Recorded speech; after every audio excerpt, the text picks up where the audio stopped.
Bom dia, meu nome é Fátima Venze, é uma honra estar aqui nesta casa e eu estou aqui para a convite do vereador Vaciel para apresentar o projeto Histórias para Ensinar, um workshop desse projeto e os trabalhos e as ações que nós temos. Então, eu gostaria de chamar a atenção de vocês para o nosso telão, e nós vamos apresentar para vocês um pouquinho do nosso trabalho, como que nós chegamos aqui e como a importância do Histórias para Ensinar. Nós somos uma associação não governamental, nós somos um projeto sem fins lucrativos e leva ajuda de todas as formas para aquele que está precisando. Então, é um projeto que funciona como ponte de acessibilidade entre aquele que quer doar e aquele que precisa receber. Eu sou bacharel em Direito, sou professora, fui professora há muitos anos, e, entre outros cursos, a gente começou essa Histórias para Ensinar, começou na periferia de Brasília, na necessidade de trazer essas crianças para a sala de aula, porque era uma comunidade muito carente. Então, nós precisamos trabalhar essas crianças. E aí, o projeto foi nascendo e eu fui precisando. Então, nossa imaginação cria e nossos sonhos voam, enquanto nossos sonhos voam. Por que eu coloquei isso daí? Porque era isso que eu trabalhava com essas crianças da periferia. Eles precisavam aprender a sonhar. Entendeu? Então, imaginação, eles tinham. A criança, ela sempre vai ter imaginação. Mas nem toda criança sabe sonhar. E a criança que a gente chega nela é exatamente essa criança que não sabe mais sonhar. Então, esse é o nosso forte. Nossa imaginação cria, mas as asas, nossos sonhos voam, criam as asas. Com a educação, com a contação, eu pegava o conteúdo e pedia que eles procurassem na comunidade tudo aquilo que a gente precisava para a sala de aula. Pode passar. Então, eu começava a aula assim, era uma vez, como todo conto. Eu não conto histórias de contos de fada, eu conto histórias reais, mas vai ser sempre era uma vez. Então, era uma vez uma menina e o pai trabalhava muito, a mãe também, eram 9 irmãos adotivos, 2 legítimos, e ela não tinha muito acesso às coisas, mas ela tinha a educação dos pais. E ela fugia para a biblioteca da sua cidade, que era o local mais encantado que ela tinha. E essa menina sonhava com tudo que ela encontrava nos livros. Ela viajava para todos os lugares, ela era todas as pessoas e todos os personagens que ela sonhava, e ela tinha tudo o que ela gostaria de ter. Essa menina, com o tempo, ela foi crescendo e as dificuldades foram aparecendo. O que acontece? Essa menina, então, ela se tornou professora e contadora de histórias. Ela contava histórias para gente grande, para gente pequena. Ela contava história para ela mesma. E contar histórias salvava a vida, tanto dessa menina, quanto das pessoas que entravam em contato. Com o tempo, ela passou a influenciar a vida de outras crianças, de outros adultos. Então, ela começou a ser procurada. Qual era o crime desta mulher? Ela se tornou a pirata da contação de histórias. Ela se tornou uma pirata porque ela nadava contra todas as outras ações. Enquanto todos diziam, compre para você ser feliz, ela dizia, sonha. Todo sonho sonhado com muita força, ele se torna realidade. Então, ela foi procurada. Como contadora de história, ela foi procurada, Ela também passou por vários mares, ela ganhou vários prêmios e ela foi, então, se tornando uma forma muito grande. Ela foi trazendo para esse barco de sonhos outras pessoas. E esse barco ele é chamado, então, Histórias para Ensinar. Ele navegava por vários mares, por vários locais, e todo lugar que ela chegava, ela era carimbada. E são, então, esses caminhos que nela percorreu. Foram muitas aventuras, né? Então, o barco do Histórias para Ensinar passou por muitos lugares. E levou muitos sonhos, levou muito conhecimento. Eram vários locais para que isso acontecesse. Também existia muita dificuldade. Então, o barco Histórias para Ensinar, ele já era um barco de piratas, de histórias, de contos de histórias, mas também, como todo barco, ele sentia alguns baques, né? Então, o Histórias para Ensinar passou por lugares, foi reconhecido em vários lugares, mas também sofreu muitos ataques. Então, são mares que nós viajamos e que nós passamos também para levando o conhecimento. Então, essa menina chama-se Fátima Venze, eu estou apresentando para vocês, e ela alcançou o Histórias para Ensinar, com essa contação de história, alcançou mais ou menos essa quantidade aí, de 20 mil por aí, isso aí um dado por alto, de locais e pessoas que passaram pelo Histórias para Ensinar. Um dado importante, porque nós estamos em águas internacionais, nós passamos, como eu falei, com todas as dificuldades, mas também nós alcançamos os objetivos, né? Que é contar histórias. O Histórias para Ensinar é isso, é contar histórias para tocar o coração das pessoas, para levar o amor. Me perguntaram outro dia onde eu gostaria de chegar, qual era o objetivo principal do Histórias para Ensinar. É salvar vidas. Então, um barco de pirata que se tornou diante dessa... Eu digo pirata porque nós lutamos contra o que diz a sociedade para uma criança que está à margem. A criança que tem um bom estudo, a criança que tem uma boa escola, ela tem um futuro, a família já ali. Mas é aquela criança que o pai trabalha, que a mãe trabalha, ou que não tem pai, ou que não tem mãe, que a avó cria. O que nós fazemos com isso? É muito bonito dizer que a criança vai salvar o país, mas o que nós estamos fazendo por ela? De verdade, né? Então, o Histórias para Ensinar, ele vai nesse sentido. A gente não vai chegar lá e dar a cesta básica. O que você está dando além da cesta básica? O que realmente você faz para salvar essa vida? Então, você tem que pegar aquela criança. Então, o que nós fazemos é isso, é pegar aquela criança que está em naufrágio ali, naquelas ondas ali enormes, naquele mar revolto, colocá-la dentro do nosso barco e dizer assim, calma, respira. Olha, você pode sonhar, você pode ser alguém. Mas por que você está dizendo isso?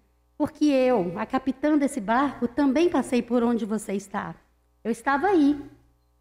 E hoje eu estou aqui. Hoje eu comando o meu barco. Ninguém chega para mim e diz para mim o que eu posso ser ou o que eu posso fazer. Eu posso fazer tudo o que eu quiser, desde que eu não faça mal a nada nem a ninguém. Eu posso ter tudo o que eu sonhar, desde que eu acredite em mim.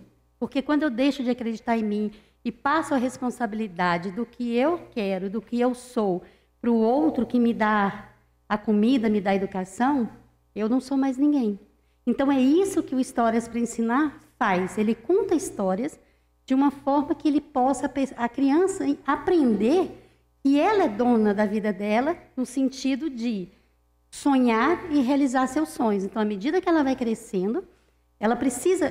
a gente não fala da autoestima da mulher, empoderamento feminino, que agora é em moda, empoderamento do negro, tá. E a criança? Essa criança que é criada pela televisão, por programas do YouTube, crianças que é criada pela secretária do lar, então, pelo celular, porque eu vejo criança com 1 ano hoje fazendo birra pelo celular. O que é que a gente vai esperar dessa criança? Como que ela, o adolescente que ela vai se tornar? E o adulto que ela vai ser? Então, é nesse sentido que o Histórias para Ensinar. Então, ele leva livros, ele conta histórias para resgatar essas crianças. E nós estamos, então, o nosso barco ele está em países, eles foram levados para fora, esse barco viajou para águas internacionais, levado pela mão de brasileiros como nós. Nós nunca tivemos ajuda de nenhum político, até agora. Nós nunca tivemos, ninguém nunca nos estendeu a mão, esses 25 anos, dentro do governo. E nós nascemos dentro da capital do Brasil. Nós nascemos em Brasília, na periferia de Brasília. Então, nosso barco saiu de lá. Mas agora, eu acho que eu vou dar um adendo aqui, porque até hoje, até ontem, né, Edna? Eu vou aproveitar para apresentar. Essa aqui é a nossa coordenadora geral, é uma amiga, e ela é a nossa coordenadora, ela me ajuda a dirigir esse barco em essas águas revoltas, é a Edna Ribeiro. E até hoje, né, Edna, nós não tivemos nunca uma ajuda de algum político, do governo, tivemos? Não, a não ser amigos, né, e alguns parceiros ali da nossa cidade. Isso, e voluntários, né, pela voluntários, internet. Sim, voluntários. Pessoas que compram o livro. Mas, mesmo nessas águas internacionais, a gente agora teve um padrinho, né? Fala aí. O nosso querido vereador, Vaciel Borges. Muito obrigada por tudo, vereador.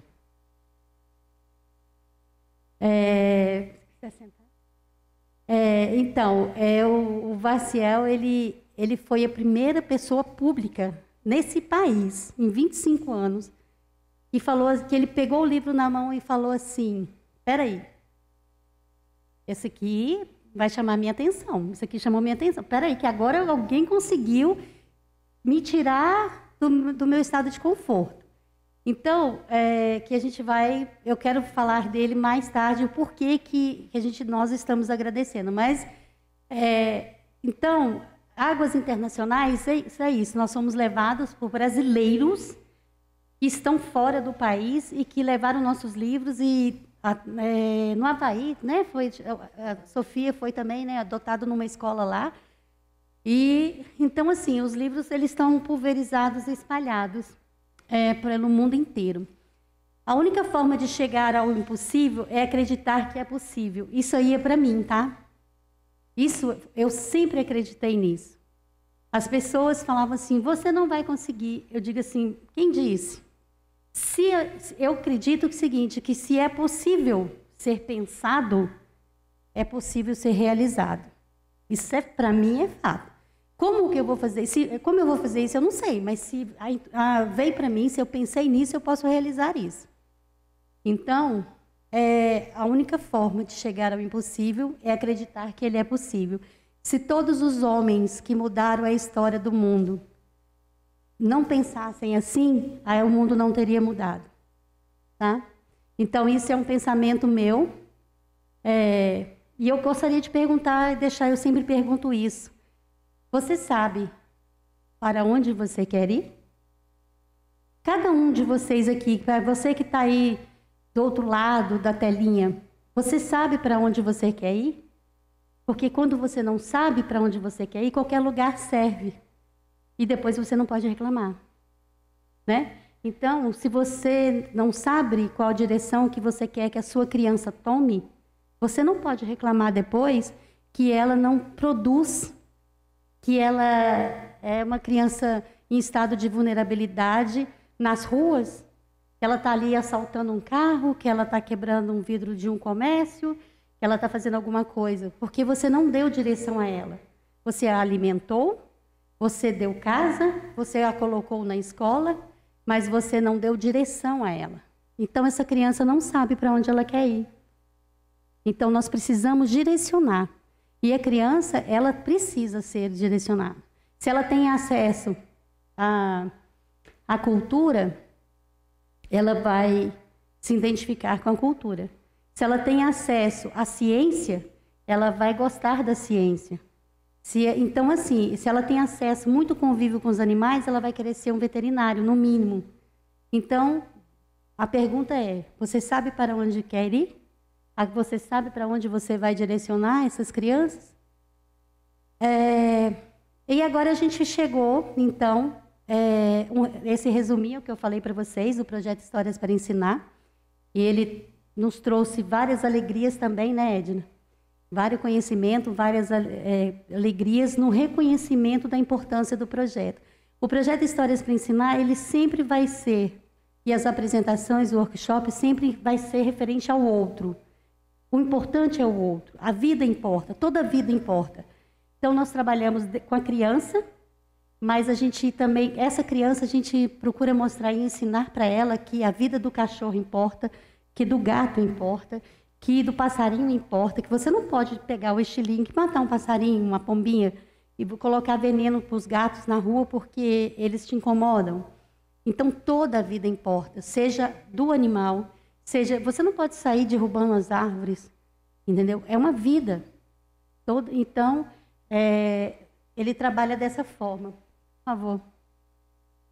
Bom, nós chegamos nas obras. Todos os gatos. Todos os gatos é uma das principais obras do projeto Histórias para Ensinar. Foi a primeira obra do projeto. Nós criamos.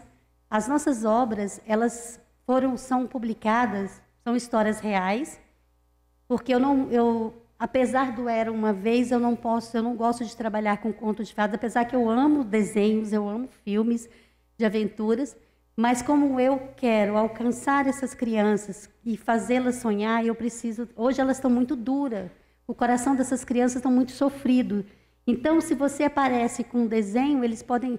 Se você colocar um desenho da Pixar, da Disney, você vai perceber que a criança que vai assistir esse desenho é a criança que está da metade para cima, quase. É aquela classe média baixa para cima, mas e a classe média baixa? Que é crianças da periferia, que é bem mesmo necessitada, aquela criança, porque muita gente acha que a criança, que não existe a criança que passa fome dentro de uma cidade grande, né? Com Ribeirinho. Então, nós temos crianças assim, nossa, não tenho nem como citar para vocês. Crianças que você chega num abrigo, vítimas de abuso e violência, desenhe para ela, e Deus não existe. Uma criança de 6 anos, se você chegar a falar de Deus para ela, que eu sou vítima de abuso e violência, que é o nosso forte, atender, você fala de Deus, ela... Nossa, se você fala de um desenho, então, para ela, tem raiva de você. Então, como é que a gente pode tocar no coração e resgatar esse coraçãozinho todo doído? É contando a história de pessoas como ela, reais, que sofreram e superaram, né? Todos os Gatos, ele foi o primeiro livro, então, que nós publicamos, que fala sobre Todos os Gatos, é uma metáfora de todo ser humano. Porque todo ser humano, seja branco, preto, negro, índio, vermelho, qualquer religião, qualquer crença, qualquer ideologia, ele é um ser humano. Então, a criança, ela não é discriminativa. O ser humano a faz assim. Então, Todos os Gatos é uma mistura de todos os seres humanos, de todas as crianças. E ele fala, é uma história muito simples, que fala de uma menina que no meio do caminho encontrou uma ninhada de gatos, depois de uma chuva. E aí ela vai ensinar aos pais por que ele não podia, ela queria cuidar daqueles gatos. E tinha um gatinho negro, um gatinho preto, e ele que não quis porque ele tinha um preconceito. E aí ela vai dizer para ele que isso não existe. Todos os gatos são gatos, pretos, amarelos, brancos, malhados, todos os gatos com miados e corações apaixonados. Então, nós trabalhamos isso, é um livro para a primeira infância, ou seja, até a segunda série, né? Do Jardim a Segunda, é um livro muito simples, mas que dá toda essa abertura de contação de história e trabalho em sala de aula. Por que é o carro-chefe? Porque é fazer e os livros somem. Todas as escolas que têm contato com o livro levam. E ele é um dos livros, né, que mais dá condição de ação social do projeto. Então, como ele é dotado muito, e a verba vai para as ações sociais, então acaba que vai gerando isso. E ele é o primeiro livro da coleção Todos os Gatos. São 12 livros com 12 histórias diferentes. Nós temos história que aborda o bullying, nós temos histórias que abordam criança gorda que sofre na escola. Então ele fala, o gato fala da autoestima dele. O Meninos de Rua, que é um gato chamado Meia-Noite. Tem Meia-Noite e a Lua, que são aquelas crianças que querem o que não podem. Eu já trato daquelas crianças birrentas. E Dois Gatos na Janela, que trata daquelas crianças que não têm personalidade própria, que o pai e a mãe quer que eles sejam o que eles querem, não o que a criança necessita ser. Então, são essa coleção. E aí, ele vai passar, e aí a gente tem uma pitada de Sofia, que eu gostaria que me desse ali, uma pitada de Sofia, que é o livro que agora vai chegar no ponto... um do ponto mais forte aqui do nosso encontro, já caminhando para o final. O nosso agradecimento aqui pelo vereador se trata desse livro, Uma Pitada de Sofia, que já está na segunda edição. A primeira edição era rosa e era somente nacional. A segunda edição ela é bilíngue e conta a história de uma criancinha, uma menininha de 3 anos e a sua vovó Edna, que está aqui. E ela tem síndrome de trichia-colitis. É uma doença rara que a Edna vai explanar para vocês bem rapidinho. E a nossa intenção do livro é chamar a atenção da sociedade para as crianças com essa síndrome rara. E nós fizemos a primeira edição, foi para o mundo inteiro, mas nós não conseguimos chamar a atenção de um político, e nós batemos na porta de muitos. Porque o que nós queremos com esse livro, além de trabalhar nas escolas, as crianças que passam por isso, é chamar a atenção, né, do governo para o tratamento dessas crianças que só existe em Bauru. Então, o nosso vereador, eu digo nosso, porque foi através dele que foi então criada a primeira lei. É municipal, mas foi criada a primeira lei em favor das crianças com síndrome de trichia-colitis. Então, isso, para quem está buscando, para mim, que sou a escritora do livro, foi marcos de história. E para a Edna, eu vou dar uma pausa para que ela fale com vocês rapidinho, para ela falar sobre a síndrome e a importância dele, né, para os portadores, porque ela é representante de todos os portadores de síndrome de trichia-colitis do país. Então, Edna, por favor.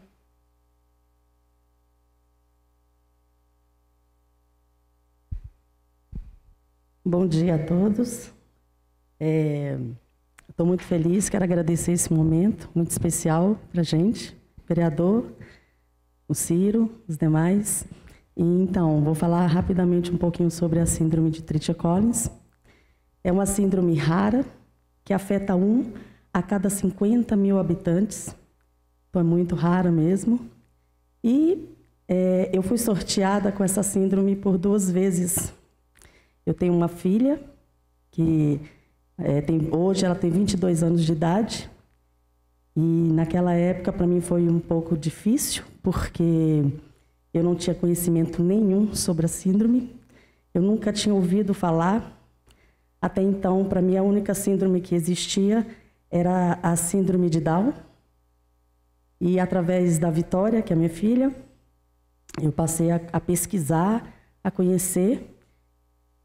Só que a Vitória, ela apresenta só a característica física na face, né? Porque é uma síndrome que afeta a parte crânio-facial, que são deformidades nos ossos da face, e que acarreta algumas complicações, como a respiração, e a parte auditiva e deglutição. Então, tem crianças que não conseguem comer pela boca. Foi o caso da Sofia, até 1 ano e 4 meses de idade, ela se alimentou por sonda. Então, assim, no caso da Vitória, ela cresceu normalmente, não teve nenhum comprometimento com a saúde dela, mas sofria o bullying, pelo fato da face ser diferente. Então, há 22 anos atrás, imaginem como era o bullying, né? Então, com 17 anos de idade, a Vitória engravidou e nós fizemos exames e tudo, E como a síndrome, a pessoa que tem a síndrome, ela tem a chance de 50% de ter um filho com a mesma síndrome. E 50% não. E nós fizemos exames, aquela morfológica, e acusou que ela não tinha nada, a Sofia. Então, eu descansei nos 50% de que ela não tinha. Então, quando Sofia nasceu, normalmente, como toda criança, foi parto normal. A enfermeira me chamou e falou assim, olha, venha conhecer sua neta. E quando eu cheguei, que eu olhei, eu mesmo já dei o diagnóstico. É mais uma trichiacolis na minha vida. Mas aí já com mais comprometimentos, né? Então, comprometeu a parte respiratória. Sofia ficou internada por 2 meses no UTI. E com 1 mês de vida foi submetida a uma traqueostomia, que usa até hoje. E daí para frente a gente foi só nessa caminhada aí dos trichiacolis. E com um certo tempo, eu falei assim, nossa, mas essa garotinha ela é muito forte. Ela me ensina todos os dias, ela me dá uma lição muito grande. Então eu preciso, e Deus tocou no meu coração de que eu tinha que contar a história dela. Como eu não sou escritora, e eu tenho uma amiga escritora, chamei minha amiga, falei, você contaria a história da Sofia? Porque o mundo precisa saber. As pessoas precisam conhecer e as pessoas precisam deixar de discriminar, né? Porque é horrível quando você sai, que as pessoas te olham com aquele certo impacto, né? Eu já acostumei. Hoje eu não ligo mais. Né? Também já estou mais experiente, né? Na época da Vitória eu era mais nova, não tinha toda essa experiência, hoje eu já tenho mais. Então, a Fátima, contei toda a história, e a Fátima, na verdade, a gente queria fazer uma biografia, contar mais detalhadamente, né? O passo a passo da vida da Sofia. Aí a Fátima, um belo dia, chegou e falou, Edna, a história da Sofia está pronta, e me mostrou, só que vai ser para criança. E eu achei fantástico. Falei assim, de pequeno que a gente se aprende, não é? Então, vamos fazer e colocamos esse projeto adiante. Demorou um pouco até sair, até que foi concretizado o meu sonho, né? E, na verdade, eu queria registrar. E não sabia que ia ter essa proporção tão grande, né, da história dela, né?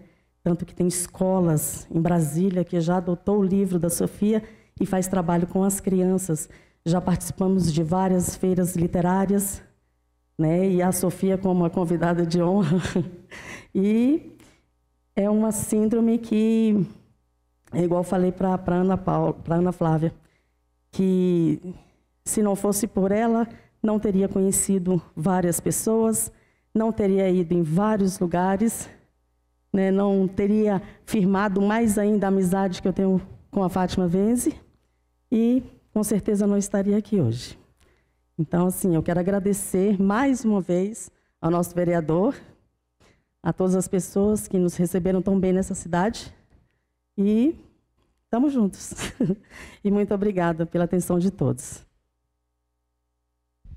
Então, gente, é isso. É o depoimento da avó da Sofia. E é muito importante que todo mundo saiba que a Sofia existe. E é da importância da lei que foi criada. A gente vai falar isso em todo lugar, a partir do momento que foi criada essa lei. Uberaba foi o primeiro local do Brasil que abriu a porta para os trichiacolis, né? Não está abrindo porta para mim. Eu sempre vou falar que a Fátima, ela é só o barco desse projeto. Né? A Fátima é só a abertura de tudo que vem por trás do Histórias para Ensinar, porque muita coisa, eu não tenho como passar para vocês muita coisa. Nós atendemos crianças vítimas, nosso forte é abrigos e crianças que são retiradas da família, hoje em dia,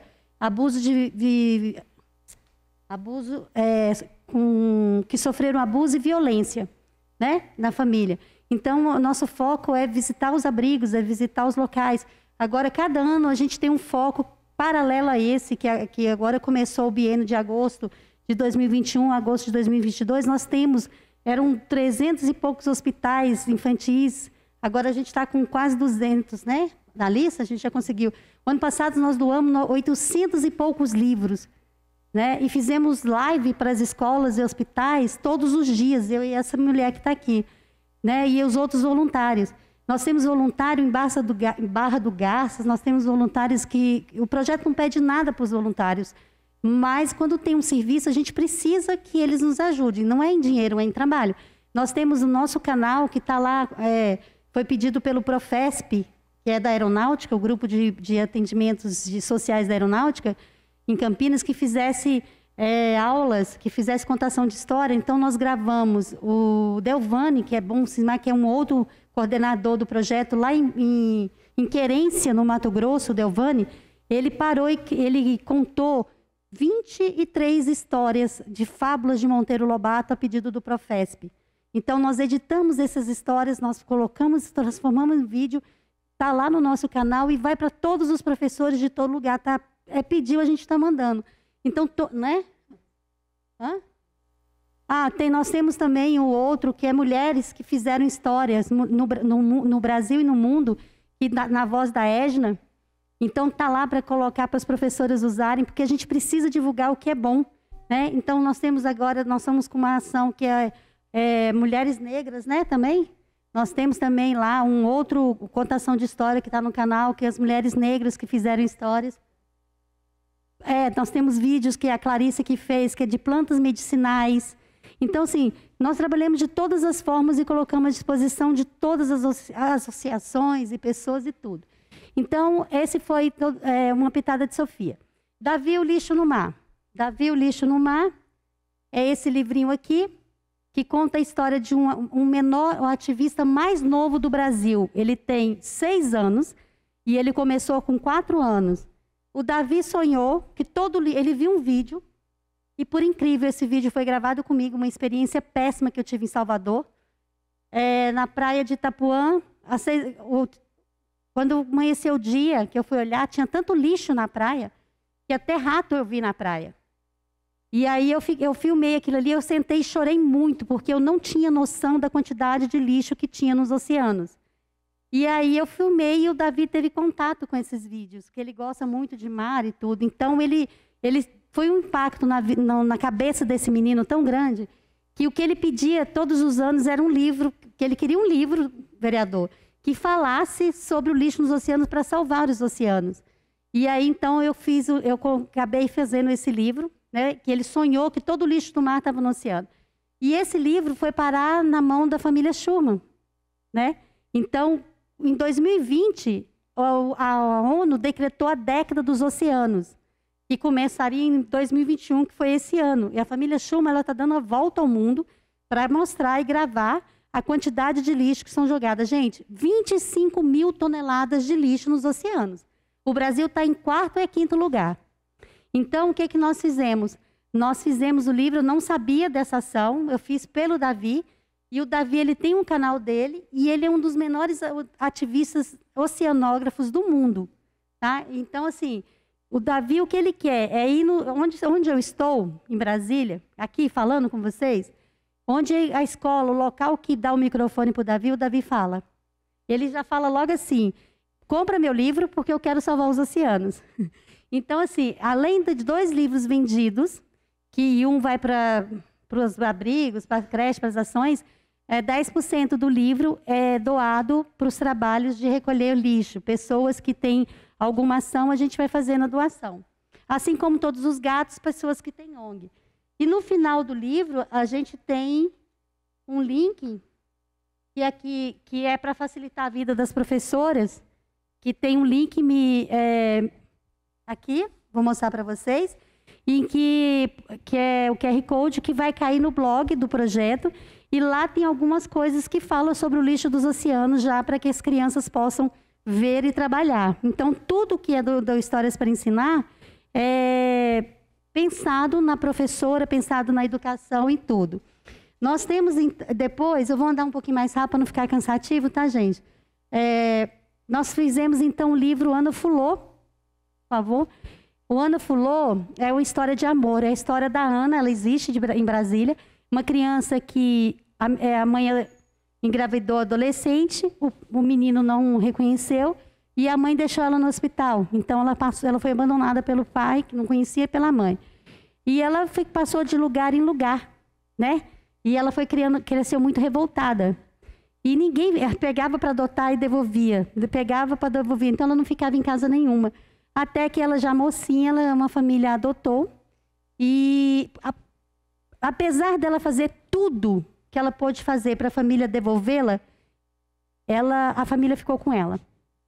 E a amou. Então, o que a Ana queria? Ela queria o que toda criança de estado de vulnerabilidade quer.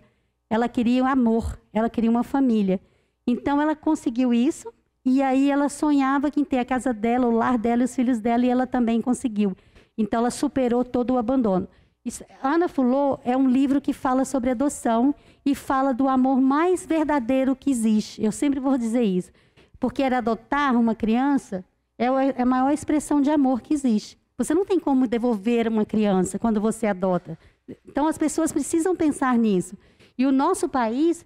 eu esqueci agora os dados, mas o nosso país tem muita criança precisando ser adotada. Como nós trabalhamos dentro dos abrigos, né, das casas de passagem de criança e tudo, a gente sabe a dor que está no coração dessa criança. E se você toca nela para conhecê-la, né, toca no coraçãozinho dela, ela, no fundo, ela quer o que a Ana queria. Ela quer ser amada, ela quer uma família, né? Esse aqui... é uma história, a capa dele, o menino que decidiu vencer, a capa dele é o menino orando, um menino com a mãozinha, porque é a história do menino chamado Santiago. É a história de quase todo filho de nordestino, que vai para uma cidade maior, ou todo filho daquele que mora na terra, né? E que passa dificuldade, então ele migra para a cidade grande e... em busca de uma vida melhor. Só que na cidade ele percebe que a mãe não está comendo para dar comida para os filhos. E aí ele, com 5 anos, ele observando isso, ele resolveu ir trabalhar. Ele foi, então, no quintal do vizinho e pegou esterco de vaca. E ele foi vender esterco de vaca com 5 anos. E depois ele foi limpar a carroça do esterco dos outros. E assim ele foi. Só que o pai e a mãe, mesmo não tendo condições financeiras, obrigou que ele estudasse. E também plantou no coração dele o temor ao ser maior, que a gente chama de Deus, e outras religiões, quem quiser chame de Papai do Céu, qualquer coisa. Mas ele disse para mim que a fé que ele tem salvou a vida dele. Então eu achei muito bonito todo o sofrimento, porque aquele é bandido porque ele não teve pai, ele é bandido, ele rouba porque isso, o fato de passar a mão naquela criança que precisa ser educada, eu não estou falando no sentido de bater, nada disso, mas de educar. Com firmeza e amor, foi o que os pais do Santiago, ele teve tudo para dar errado. Assim como eu tive tudo para dar errado na minha vida. Tudo, eu tive todas as oportunidades para dar errado. E eu sofri todo tipo de violência que uma criança pode sofrer. Entendeu? Então, a história do Santiago é a mesma quase da minha. Porque eu só tinha uma coisa, uma única certeza que eu tinha na minha vida. É que de uma forma ou de outra, Deus estava tomando conta de mim. Eu não tinha como. Eu já tive raiva de Deus, já. Como ele também, como muita criança que eu trabalho hoje. Porque era tanto sofrimento que eu não entendia por que Deus me deixava assim. Mas eu tinha uma outra coisa, eu tinha vontade de viver e de vencer. Eu falava assim, meu Deus, eu tenho que vencer. Eu tenho que vencer. E o Santiago foi do mesmo jeito. Então, eu acho que é uma história assim, de superação muito grande, a história do Santiago. Então, ele quis ser representado assim, né? Quando a gente está sofrendo muito, tanto o adulto quanto a criança, existe um momento que a gente busca alguém do outro lado para que tire a gente desse sofrimento. E ele venceu. E o último, publicação nossa, que foi lançado agora em Maringá, no Paraná, é Xambi Xambi, um cientista maluquinho, que é uma história que pega na educação os TDAHs, os transtornos, as crianças com síndrome de TDAH. Eu sou TDAH, transtorno de déficit de atenção. Eu fui diagnosticada quando eu diagnostiquei meu primeiro filho. Então, meu primeiro filho estava com 6 anos e foi quando o médico diagnosticou que ele tinha déficit de atenção, transtorno de déficit de atenção, combinado. E aí ele foi fazer para saber quem é que tinha. E aí eu tinha e o meu marido também. Então, meu marido é TDAH, eu sou TDAH, meus 2 filhos são. Mas nós não precisamos tomar remédio porque a gente usou o esporte e a leitura e a música para controlar isso. Então, eu aprendi a tocar piano com 7 anos, o meu filho foi para o violão. Então, assim, todo esse transtorno foi direcionado para o esporte e para a educação. Xambi Xambinho é a história desse menino com TDAH, que também com 7 anos ele já sentia preconceitos e o avô acolheu, porque naquela época, hoje ele com 60 anos, não tinha esse cuidado da escola. E aí ele foi direcionado, o avô tinha uma farmácia, ele foi direcionado para a ciência. E aí ele se tornou hoje um dos maiores cientistas brasileiros. Ele criou a caneta, que é o aparelho, digo que é caneta porque eu não sei o nome técnico, que permite a cirurgia no feto, no coração do feto. Olha para você ver a grandeza disso, né? A criança está lá com um problema no coração, um fetozinho de 6 meses, 5 meses. Então, antes de nascer, já pode ser feita essa cirurgia, salvando quantas vidas, né? Ele criou o aparelho que permite que mulheres que não possam ser mães façam a inseminação artificial. Então, quando eu conheci e que fiz essa entrevista com ele, eu falei, essa história tem que ser contada, porque existem muitas crianças que são TDAHs, que são crianças de altas habilidades, que as escolas hoje chamam de altas habilidades, que precisam ser direcionadas pela família. Para a família, a gente tem que tirar esse preconceito. Então, por favor, pode o resumo que eu já fiz, né, para vocês, das histórias. E aí esse é o nosso legado, está colocado o meu legado, né? Então, são momentos com a autora, é um pouco do nosso trabalho que eu gostaria que vocês conhecessem, que vocês vissem. Então, atendimento de crianças de todas. Tem dia que nós chegamos a atender 3.000 crianças em escolas públicas. Então, as escolas particulares que adotam o livro, a gente dá assistência, porque a intenção é essa, de tudo que eu falei para vocês. E as escolas públicas, mais ainda. É uma alegria quando a gente pode chegar numa escola e falar com essas crianças. Por favor.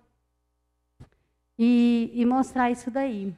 Então, está aí um pouco das ações sociais, do Profesp, tem aí o Núcleo de Atendimento contra o Câncer na Bahia, tem atendimentos voluntários em abrigos, em casas de passagem, lá em cima do Profesp, lá no cantinho da Polícia Militar, ali em cima. A gente tem essa ação também no resgate na favela, em algumas favelas. Então, é isso, é só para mostrar e exemplificar um pouco as ações que eu falei para você. E aí é um convite, né? Seja um aventureiro, vamos viajar. Então, vamos viajar com a gente, seja um aventureiro. Vamos tentar tocar o coração das pessoas e fazer que esse mundo mude, né? Porque a gente fica muito cômodo de falar, vamos mudar o mundo, vamos mudar o mundo. Tá, mas se você não pode ir lá direto na ação, você pode conhecer um projeto que não só o nosso, mas existem pessoas maravilhosas que fazem, né? Aqui mesmo eu conheci o André, que tem um projeto de cadeirante, e que o projeto Histórias para Ensinar vai abraçar esse projeto dele. E é isso que a gente vai fazendo, a gente vai agregando. Aí eu termino a minha apresentação dizendo para vocês que, mais uma vez, que Histórias para Ensinar, por isso que ele foi registrado como projeto, porque ele não vai acabar nunca, a gente vai sempre aprendendo, porque a gente nunca ensina nada, a gente compartilha conhecimentos, a gente compartilha vivência e aprende. Então, eu compartilho com vocês, vocês compartilham comigo, com as crianças, e o projeto ele vai estar sempre em ação, sempre em mudança. E por que isso, Fátima? Porque eu digo para todo mundo, foi um apelido que me deram quando nova. Falavam para mim assim, você é uma metamorfose ambulante, então eu prefiro ser essa metamorfose ambulante. Aprender sempre e mudar sempre de ideia, desde que essa mudança seja para melhor para mim e para todo mundo. Eu agradeço a atenção e eu vou passar a palavra para o vereador, e se alguém quiser fazer alguma pergunta, eu estou à disposição, tá bom? Bom dia a todos e a todas, né? E quero começar aqui Que gostoso essas histórias, né? Escutar esses contos, essas histórias.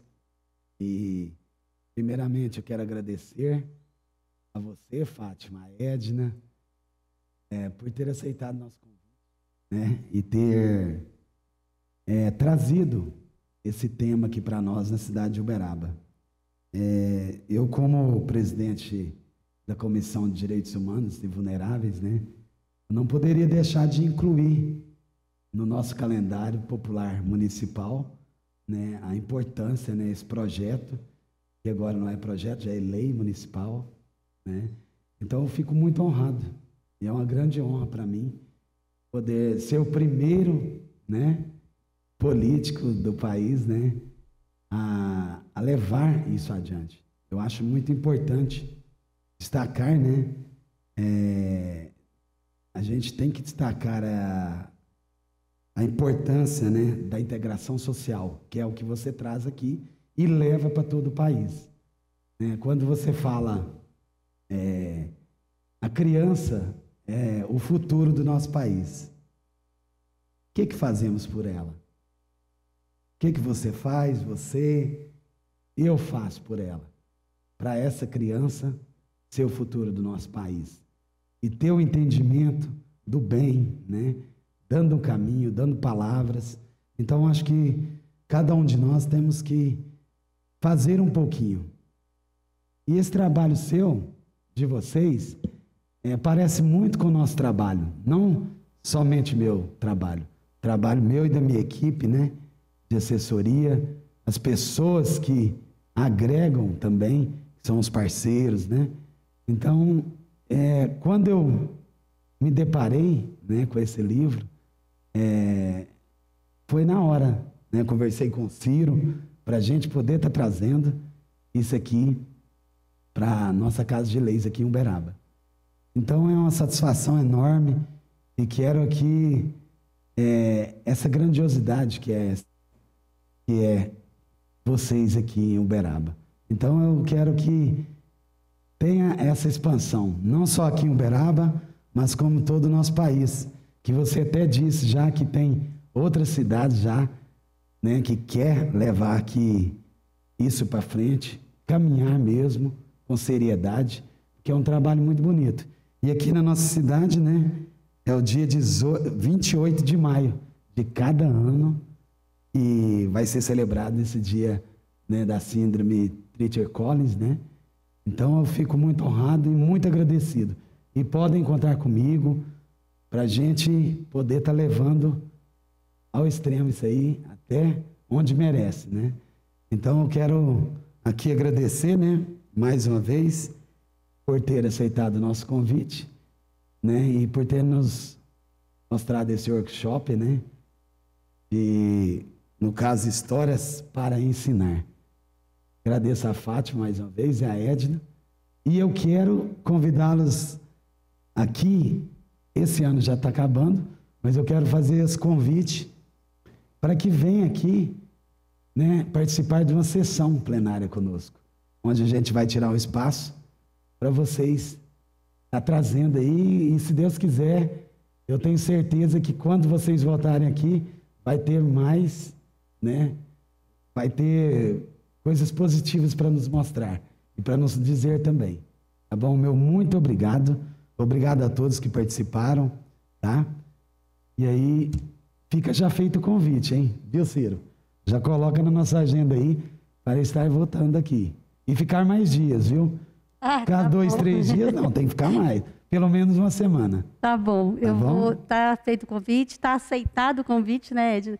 Vai ser sempre, Uberaba vai estar sempre no nosso coração, com uma enorme gratidão mesmo, né? Eu faço do vereador o representante de todos vocês e nós vamos levar isso para todo lugar que nós formos, nós vamos estar sempre agradecendo incansavelmente e dizer mesmo, eu queria deixar registrado aqui, que existem outros municípios do Brasil querendo aproveitar a lei que foi aprovada aqui, né? E isso é muito bacana, porque até então ninguém queria, né? Achava.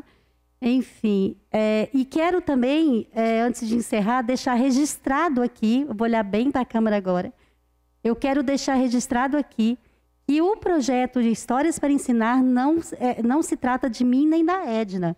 Se trata de todos os voluntários, de todos os professores, coordenadores, pedagogos, psicólogos. Gente, a gente tem psicólogo, a gente tem tanta gente, engenheiros. Nós temos o que, Edna? Dentista, advogados, né? Costureira, bordadeira, aposentados. Então, eu quero aqui deixar registrado para você aqui que o meu agradecimento do fundo do coração, eu acho que eu preciso dizer isso sempre, né? Agradecer a todos os parceiros, a Intel Tesla, a nossa editora, que é a CSS Editora em Brasília. Por quê? Porque, gente, eu vou lá para fazer 1000 livros e ele imprime para mim 1.500 livros, sabe? Então, assim, para a gente estar aqui hoje, a CSS Editora, ela que, sabe, fez todo o possível para a gente estar. Então, assim, como os parceiros, a gente precisa agradecer mesmo. E agradecer também a minha família, a família da Edna. Eu não existiria se minha família não estivesse comigo nessa caminhada toda. Eu acho muito importante o resgate da família. Então, eu quero agradecer a todos da minha família. Agradecer ao meu grande, grande, grande parceiro, que é o meu marido, que compra todas as minhas loucuras. Eles conheceram e ela conhece mais, gente. Ele é mais louco do que eu. Então, assim, essas ideias minhas, essas coisas, ele está sempre comigo. Às vezes ele não aguenta ou como a Edna ou com outros parceiros, ver o que eu vejo, mas às vezes dói mais neles, às vezes a gente faz uma ação, eu sento e choro muito, e eles choram mais ainda. Mas eu preciso agradecer muito. E agradecer também ao Alexandre, a Intel Tesla, que fez também a doação de livros, né, o Xambinho, para que a gente pudesse fazer a doação e poder movimentar, porque devido à pandemia a gente não mandou. Então, se não vende livro, não tem como estar nos lugares. Então, e por fim, e não menos importante para nós, eu quero agradecer muito, muito, muito, muito, muito de coração ao Dr. Ciro, que foi, assim, grandiosamente um parceiro, e sempre foi. Ele é calado, ele não fala, mas ele é um parceiro também desse projeto e dessas ações nossas, muito mesmo. Então, nossa gratidão, receba nossa gratidão, nosso abraço. E cada um de vocês receba um abraço do projeto de todas as crianças, em nome de todas as crianças que nós atendemos. Um abraço cheio de luz, cheio de gratidão. É o que a gente pode dizer, né? Meu, da Edna, dos meus voluntários, de todo mundo, porque sem a minha família, sem a nossa família e sem os nossos voluntários, sem as professoras, pedagogas e todo mundo, o projeto, esse barco, projeto Histórias para Ensinar, não navegaria. Já teria afundado, exatamente, já teria afundado. Então, receba um abraço cheio de luz e de gratidão a todos vocês, tá bom? Namastê.